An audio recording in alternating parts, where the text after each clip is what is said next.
Akvarium ishqibozchilari. Bugungi videorolikimiz baliqlar tagiga nega keramik tosh tashlagandan so'ng baliqlar tagiga axlat to'planib qoladi. Chunki sababi oddiy.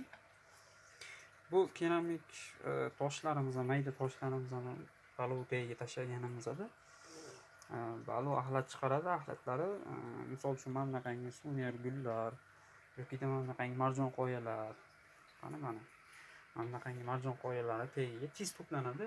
Shunda suvi tez eskiradi va suvni tezda alishtirib tashlashga majbur bo'lasizlar. Uning uchun nima qilasizlar? Uning uchun baliqlar tagi toza turishligi uchun mana bunaqangi baklashkaga yoki shunaqangi plastmas idishlarga o'zingizlarga akvariumlarga moslab shokka mana bunaqangi nimalardan chang tortadigan filtr nimalarni qo'yib qo'yasizlar. Bular to'liq axlat tozalamaydi, lekin chang tortadi. Changni tortgan taqdirda ham to'liq 100% tortadi changni, lekin axlatni mana bu narsalarni bular 24 ga 7 ishlaydi. Bularda misol uchun men boshida olib kelganimda, boshida baliq boqayotganimda katta nasos olmasimdan oldin, o'zini shlenkasi mana bunaqa edi. Bu o'zini shlenkasi ham emas, o'zini shlenkasi bo'lmaydi. O'zini komplekti umuman shlenk chiqmaydi, chunki nasosni o'zi bo'ladi. Unga mana bunaqangi narsani o'zlaring uylaringda sharoitda yasab olasizlar o'zlaring.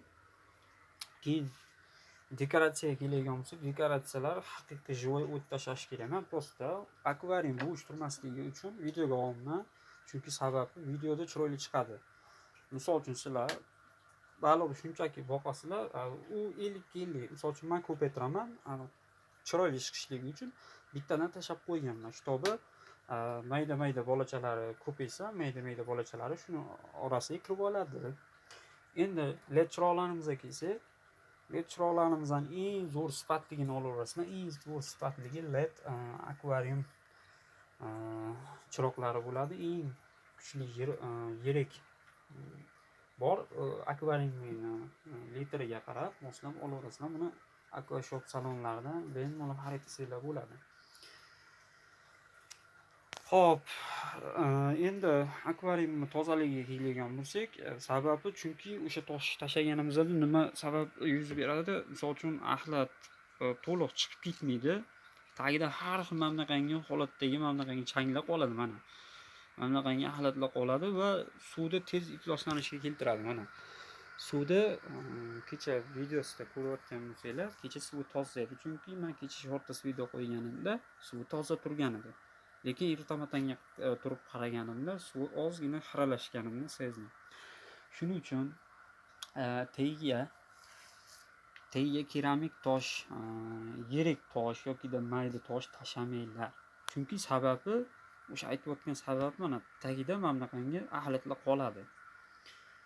Xo'p, bugungi videorolikimiz sizlarga juda ham manfaatli bo'lgan bo'lsa, buni uyda baliq boqayotgan do'stingizga yoki tanishingizga tashlab qo'ying.